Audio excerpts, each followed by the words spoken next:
to Changing the Sales Game on webtalkradio.com. I am your host, Connie Whitman, and you know that I'm happy that you're here.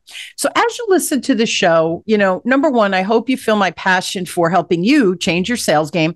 But number two, at the core of, I think, sales, I think business, period, is communication. So in the show notes, you'll find my free communication style assessment, my gift to you. You will get 2 reports. So take the quiz. It's really quick. It's really easy. First report you get will be your highest score, which will spotlight just your natural communication superpowers. It's how your message is landing for those that you're speaking with. Flip side, your lowest score is typically a blind spot. You don't even know it's there. So really look at that report, because when you're speaking with people who communicate 180 degrees differently than you, how are you going to connect with them? And more importantly, how is your message landing? So again, in the show notes, you'll find that link, my gift to you. And I hope it helps you change your sales game with a little more ease and grace, making life a little bit easier. So to set the stage for our topic today, my motivational quote is by Paul Gillin. And Paul says, when you say ROI, do you mean return on investment or risk of inaction?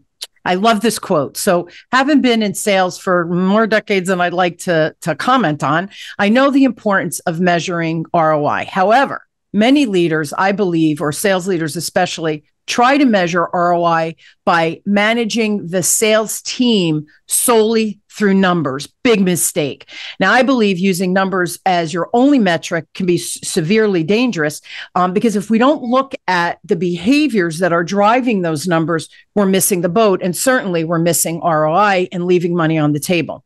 So who is my guest today that is an ROI and more expert? His name is Ian Campbell.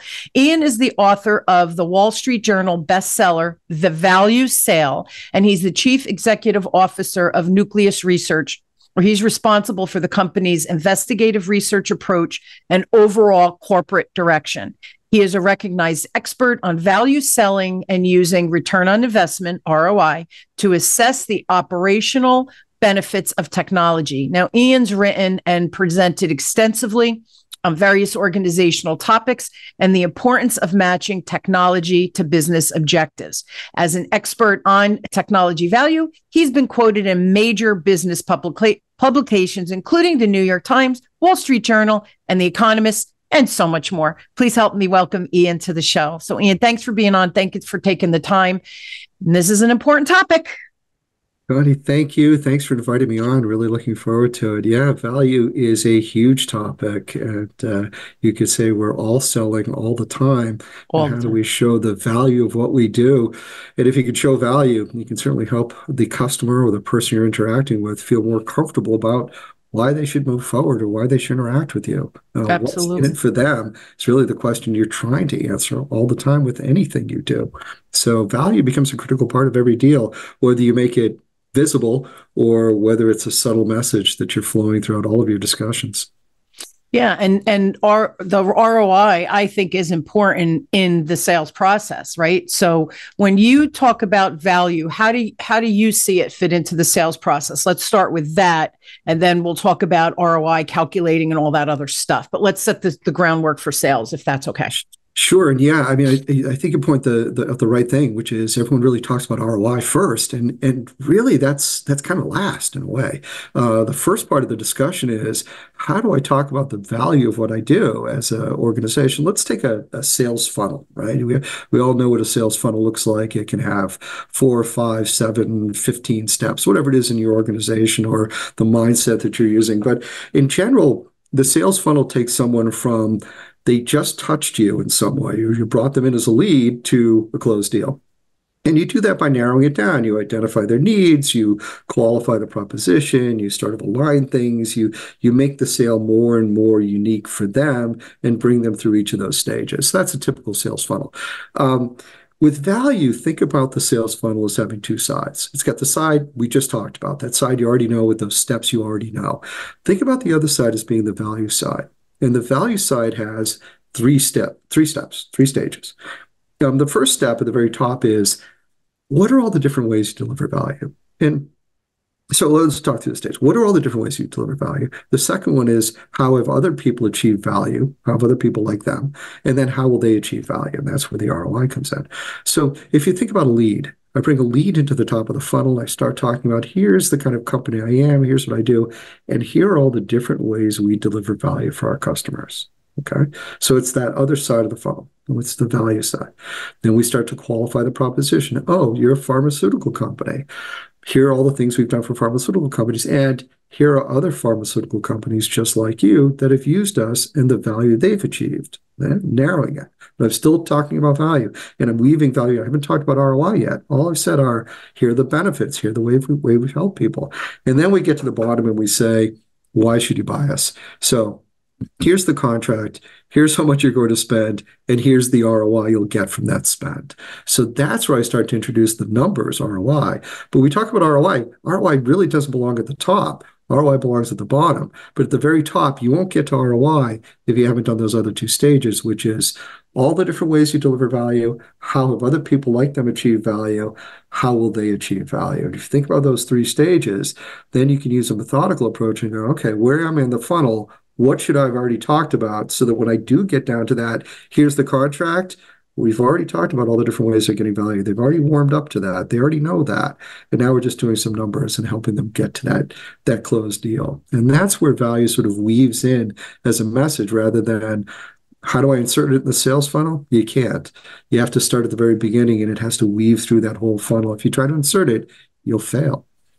Yeah. And it goes back to the what's in it for you, right? You being the client. And if I can't articulate, you're going to hire me. What's the result you're looking for? Will it happen? Won't it happen? And what percent will it happen at? Let's just say. So what is the ROI? So how can using that? And by the way, I'm visual. Love the visual of the two sides because the funnel is the sales funnel, like you said, the prospecting, right? The funnel gets really big and then it gets really wide and we make the sale at the end. But if we can mirror that with the value proposition part, right? So that at the end, what drips out, not only the sale, but we have a tangible ROI. How do you calculate that? Does that make sense?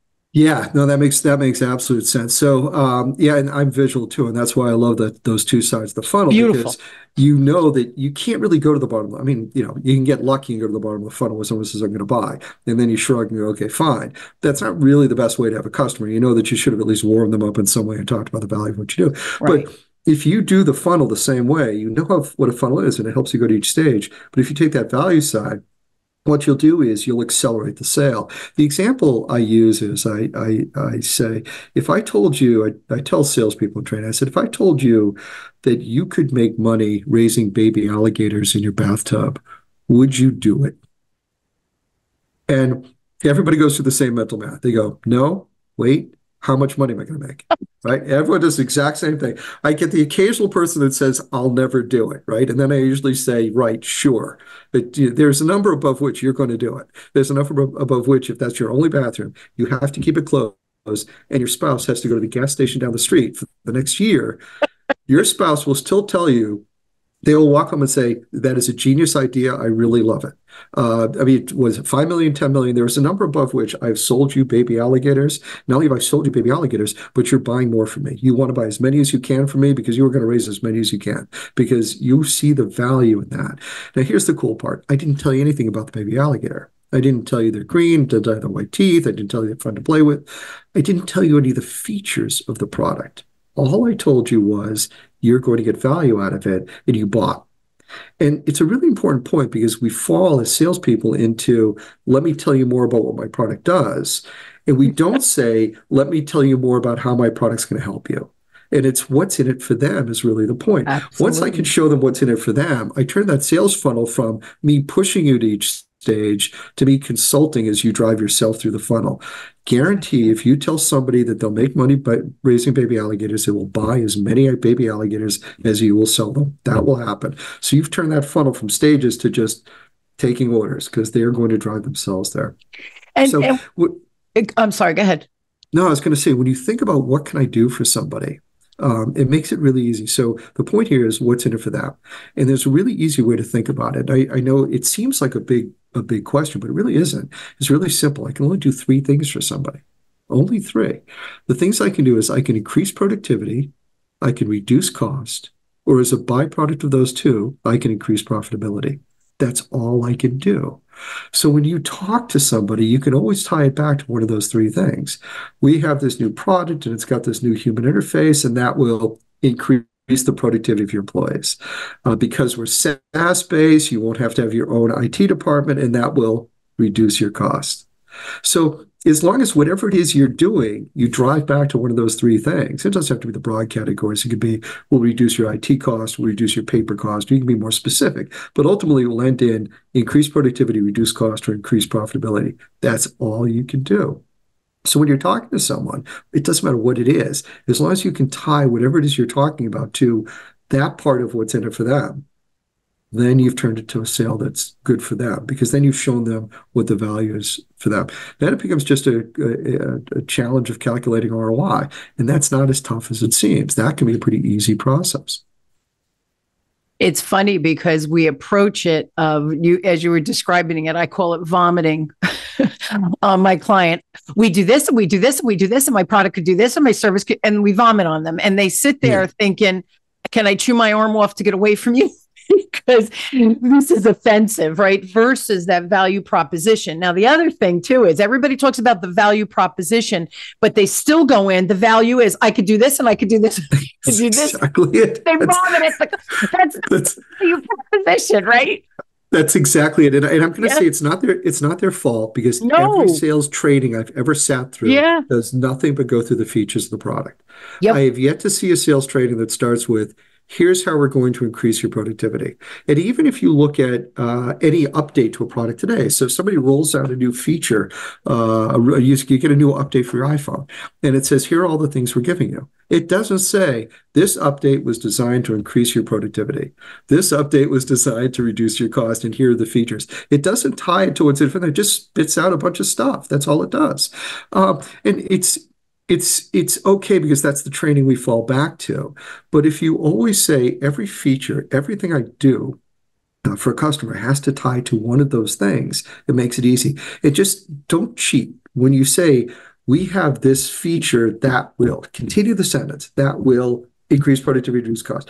Just do that. Just start doing that, and you will change your mind from, I'm talking about, if you never just talk about a feature, always talk about which one of those three things it'll do for them.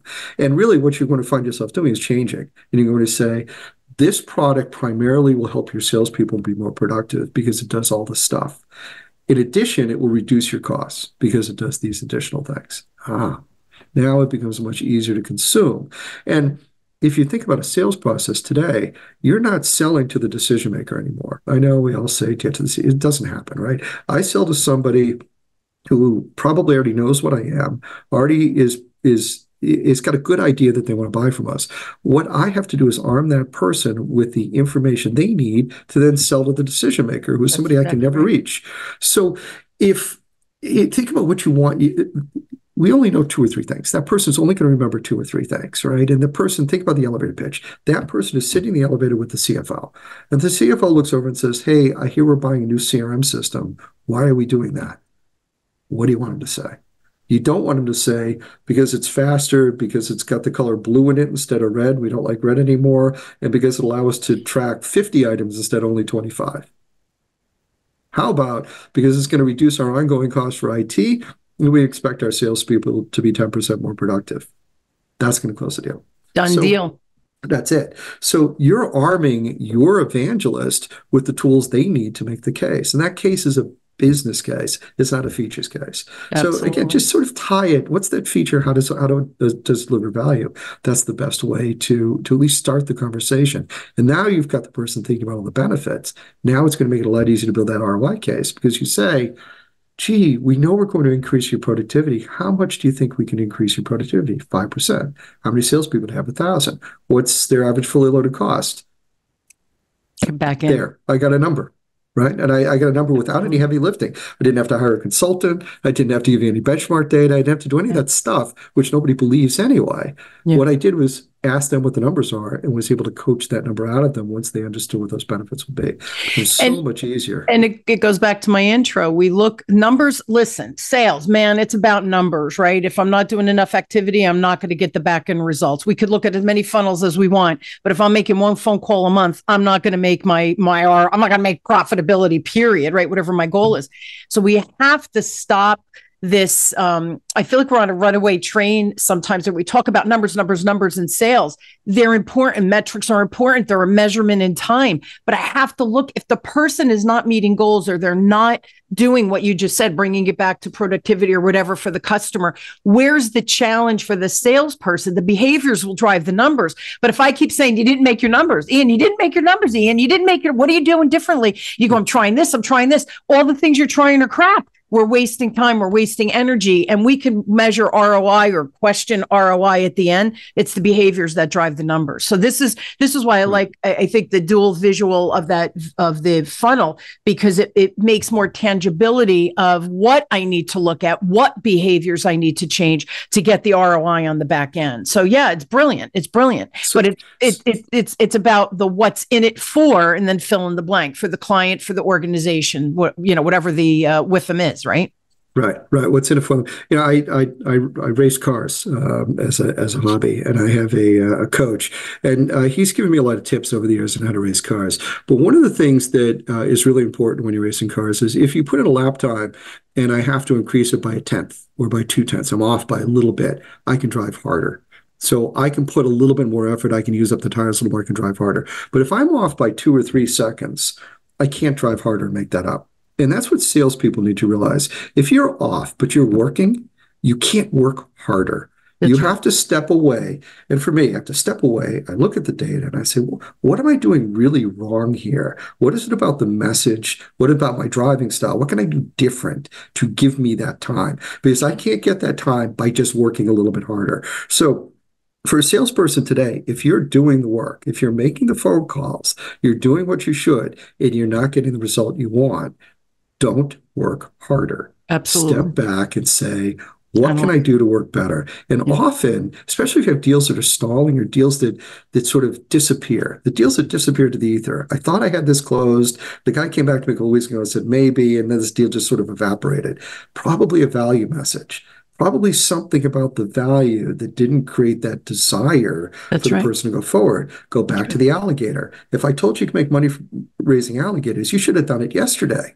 You're definitely not going to wait for tomorrow. And so one of the things I actually say for salespeople is payback. We talk about ROI. We say, oh, the ROI is 300%. Right? I don't know what that is. Yeah, I mean, I know what that is. We all know what the number is. We know that's a good number. But if I told you that the payback period is 3 months, I know that after 3 months, I'm positive on this. Gets rid of the risk, right? Makes the CFO feel better. Oh, only 3 months till we've covered our cost. But also says, should we really be spending 6 months making this decision? Because we would have covered our cost in 3. So it gives the customer a reason to go forward. If you say every month you could be saving an additional $50,000 and it covers its cost within the first 3 months, now I've got a desire to go forward with the project. So if you're working hard, but it's not working, think back and how can I weave more value into the message? You're not going to be able to work harder because you get 1/10 of a second back. You won't get that 3 seconds back in a lap time. You've got to go back and say, I've got to do something smarter, or I'm doing something that's not catching right. What can I do? And there's something there. There always is. So what can I do to make myself better at what I'm doing? Not just work. I don't need to make more phone calls. I need to make phone calls better. That's better quality. I don't know. Have you read the book Atomic Habits by James Clear?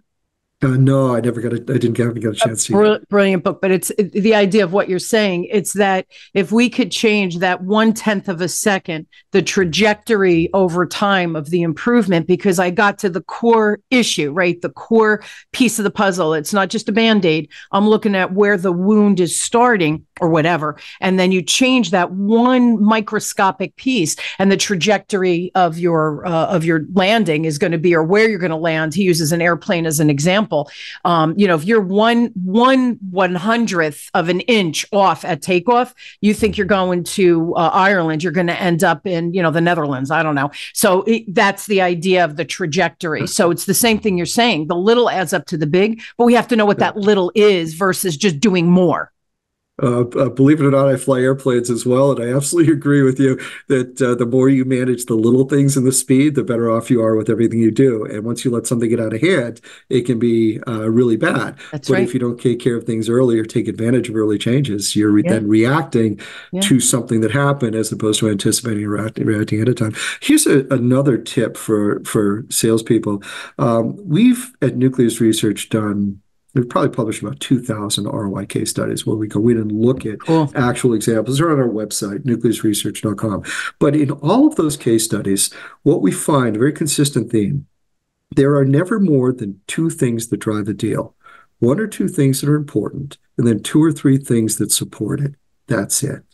So when you're getting to the idea of focusing, do that. Figure out what's the one or two things. And think about a CRM system, for instance.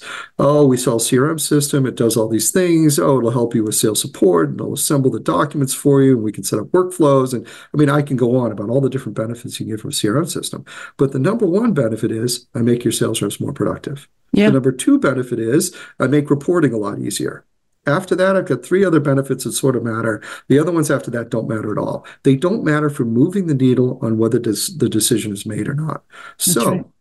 If you focus all of your energy on the one or two things that really matter and really get the customer to understand, we can increase your productivity for sales reps by at least 10%, but no less than, we always like expected case, worst case. But in a worst case, it'll only be 3%, and it still generates a positive ROI within the first 12 months. Oh, I feel so much better. And I can find case studies that talk to that point. If I go on and throw 50 things up in a case study and say, here are all the 50 things we do, isn't this great? The only thing I've done is made a mess out of it.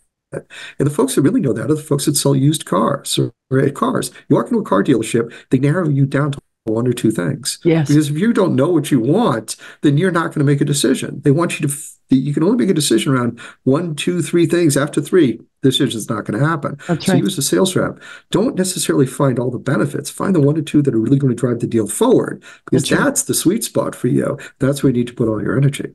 And every client's different. So what is the compelling argument for that person that's in front of you, right? And you're talking about cars, right? I like cars. I like speed. I have a sports car. I like it. So my husband, when the kids were little, he used to do the sign of the cross as I would pull out with the 2 kids in the car. When they were in the car, I drove much more calmly. But here's the thing. If I went into, and they started talking about the engine and the output, and I don't care. Is it comfortable? Because I'm tall, I'm 5'11", right? So is it comfortable for me, number one? And number 2, 0 to 60, how long is it me? My speed here. And by the way, it has to look pretty, right? I have to look pretty in it. These are the 3 things I care about. Don't talk to me about cylinder and thrusting and whatever. It's got a turbo, whatever. Like my husband, we were in Florida recently and we rented a car. We were going to visit friends. And I don't even know what it was. It was a Hemi. It had a Hemi engine, whatever. So you had the plain version and the Hemi. So I looked at my husband like, I don't care. It's a pretty car. He goes, oh, no, we're doing the Hemi. See, that meant nothing to me. So if you were trying to make me make the decision, the guy shouldn't have been talking to me. He talked to the right person. My husband, who knew what a Hemi was. We have to know who we're talking to. And that's another thing. We think that my pitch, and I hate that word, but my pitch is solid. Is it for the person that's sitting in front of you? We have to constantly customize what we're doing. And I like your framework because it allows me to customize for my client based on those 3 things, right? Go through them again for me really quick. So all I hear, increase productivity, reduce cost, or increase profitability. That's all I can do. Those are the only 3 things I can do. No matter what you sell, I know you're arguing, you're thinking about it, you're trying to come up with something. Nope. It really is just those 3 things. And it all boils down to just those 3 things in some way. But it makes it so much easier if all I have to do is take whatever it is I want and tie it to one of those 3 things. Now, there are other reasons why people buy. The Hemi, for instance, that's an emotional sale. So when you have an irrational sale, which is just I want it because I want it, I know it's not a good idea, but I'm going to do it anyway. Well, that the whole ROI equation goes out the door because you don't care about that. But for anything else that's a rational sale, ROI is going to help you drive it. And that's where Absolutely. look at those three things and that'll help drive. Let me give you a kind of another tip as well. Sure. If you're thinking about what your product does, it does the same thing, but the effect for each of your customers is going to be different. And we're just talking about it, but let me give you a framework for that. Breadth and repeatability. The more people I touch, the more often I touch them, the greater the potential ROI. Now it's easy. So think about it. I sell a CRM system to a company with 1,000 sales reps. Okay. Likely to use it every day, get a high return on investment. I sell the same CRM system to a company with 2 sales reps. Not as many people are going to use it, not as much value from the reporting. So my sales pitch for that company is going to be more around reliability, continuity. If one of your sales reps leave, that's a lot of your data. There's other things that I can highlight that the customer may be interested in, as opposed to you've got 1,000 sales reps. If we make them 5% more productive, look at how much more sales we'll have. Sure. So in what same product, but now one high potential ROI from productivity gain, the other could be high potential ROI from reduced cost in some way. So same product, but different way I'm going to spin it. Now, let's look at 2 different products. That CRM system I'll use every day. Or think about an accounting system. Use the accounting system every day, high repeatability. Might be a few accountants, but used every day. Now, what if I'm selling a system that helps you onboard new employees? Okay, I'm going to use that only when I onboard a new employee. How often is that going to get used? Well, not that often. So how much are they willing to spend for that? Probably not that much. So if you're looking at a reduced cost or increased productivity, probably not there. Is there something else I can add to my message to make that more compelling? Now, you could say, we're the best at what we do. And I'm going to say that's great. But if your champion is pitching that and somebody else is pitching a CRM system, you're losing because that CRM system has higher breadth and repeatability. So who else are you going up against in the IT department? Where are they spending money? If you've got a low breadth and repeatability product, you've got a tougher sale than if you have a high breadth and repeatability product. And even if you think you do, it's going to vary just based on the characteristics of the customer that you're talking to. So think about, small company, not a lot of salespeople, I'm selling a CRM system. What are the other benefits we can give to small companies? And maybe lead with, this is a great way to secure all of your customer data. This is a great way to ensure consistency across all of your proposals and to reduce your risk of a lawsuit. I might lead with that as opposed to increase in productivity. So just knowing the characteristics can get you a long way even before you open your mouth.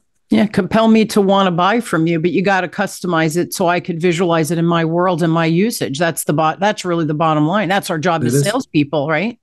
Yeah, that is that. Yeah, otherwise, it would just be an automated tool on the website that wouldn't need you.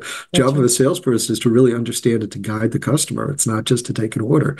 Exactly. A form on a website. Yeah, I don't live in the transactional world. For me, it's always about building the relationship. The better I can do that, the easier it becomes. And then it goes, you use the word repeatability. But if we can connect with that client, now we're going to generate referrals from them because they're a happy client. So there's that ROI becomes exponential beyond what we can do for the person or the organization. So there's so many things into that relationship building process, and ROI is a piece of it.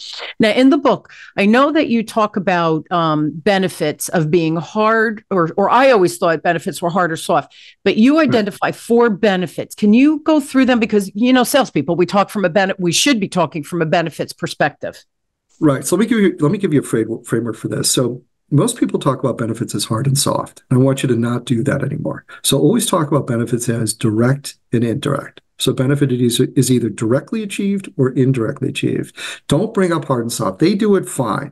But if you bring up hard and soft, the only thing you do is undermine soft benefits. And a lot of what you're talking about is soft benefits. Just don't mention it because people say, oh, well, I never look at soft benefits. And now what are you going to do? Right? If you kind of derailed your deal and you didn't have to.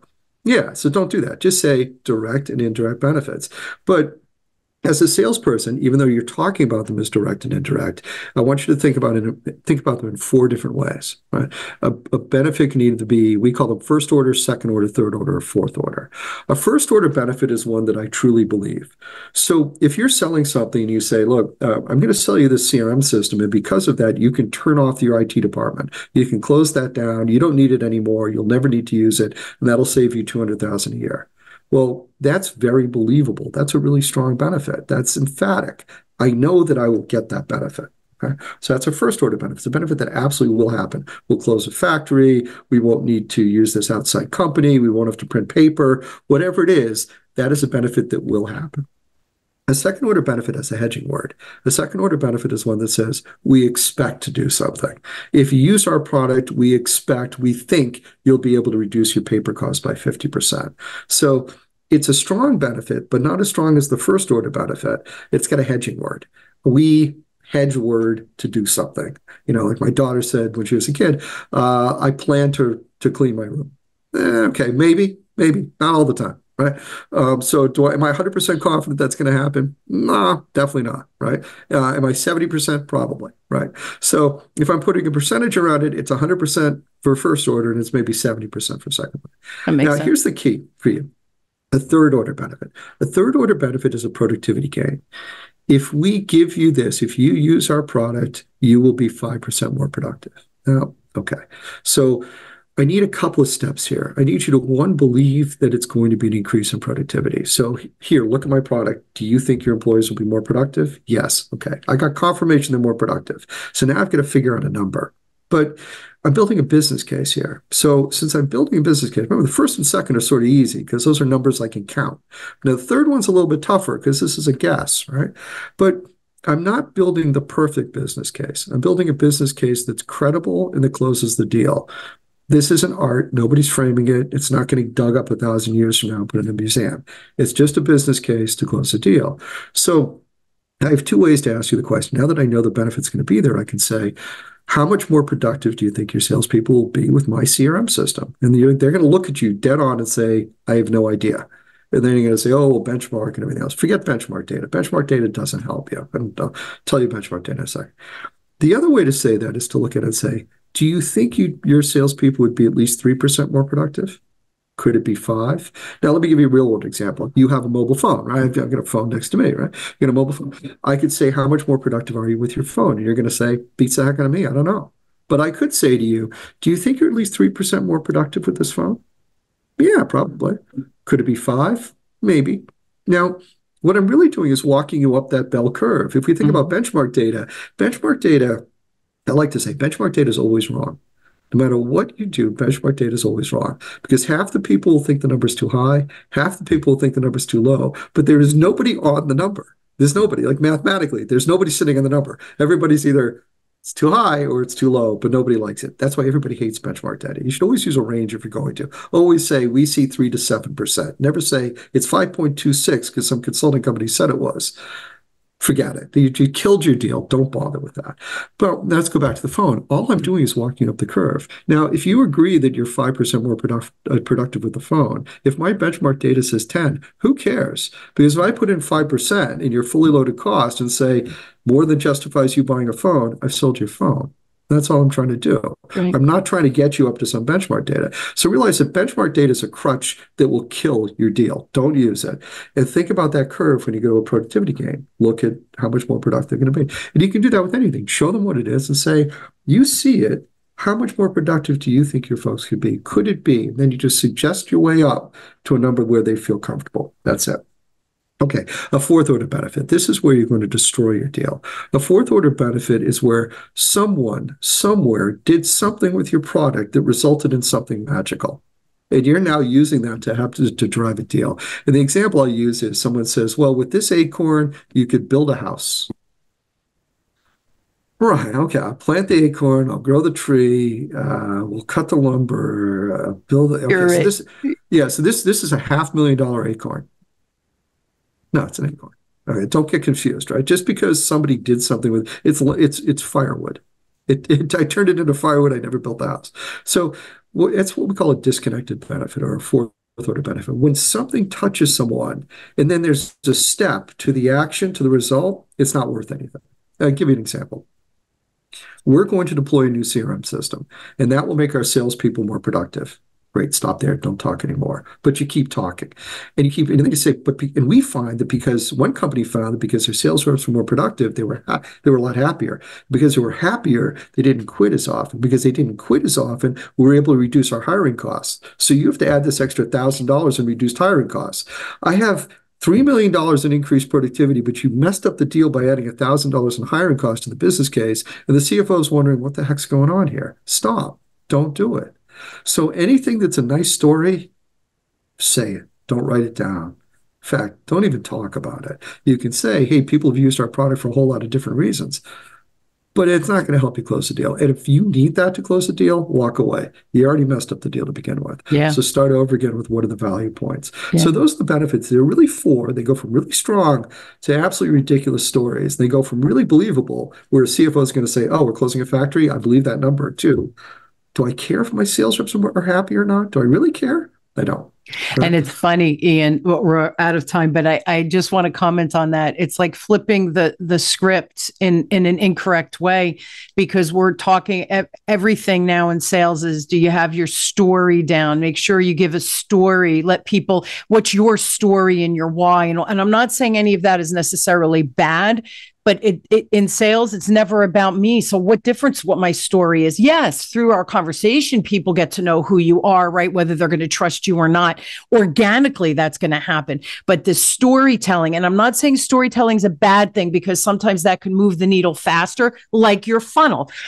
That was such a great visual. It was quick. It was short. It was clear to understand. I know what a sales funnel is, and you built on that. That's the story. That's the compelling story. But we get lost in this minutia of crap. And it's like, stop, please stop. Compel me to buy, but give me the facts as to why I should buy. What's in it for me? At the end, it's always about what's in it for me, right? Right. Dude, well, think about your kids. When you're selling, think about your kids. Could your kids or your parents understand what you're selling? If they can't, you're doing it wrong. Yeah. So the more you simplify and make it easier, the better off it's going to be, the more receptive it is to them. So, agree. Yeah, it's those long stories that people start to get confused. Oh, they get lost in their own stuff. Yeah, and it doesn't have to be that difficult. It really doesn't. No, it doesn't. Simple works. Simple freaking works. But yet everybody thinks we have to make it complicated for it to work, which is just crazy talk. So here's the deal, everyone. You can see Ian is brilliant. He clearly knows his stuff. This is his jam. This is his zone of genius. If you have a question for him, email him at ian@nucleusresearch.com. Website, go to thevaluesale.com.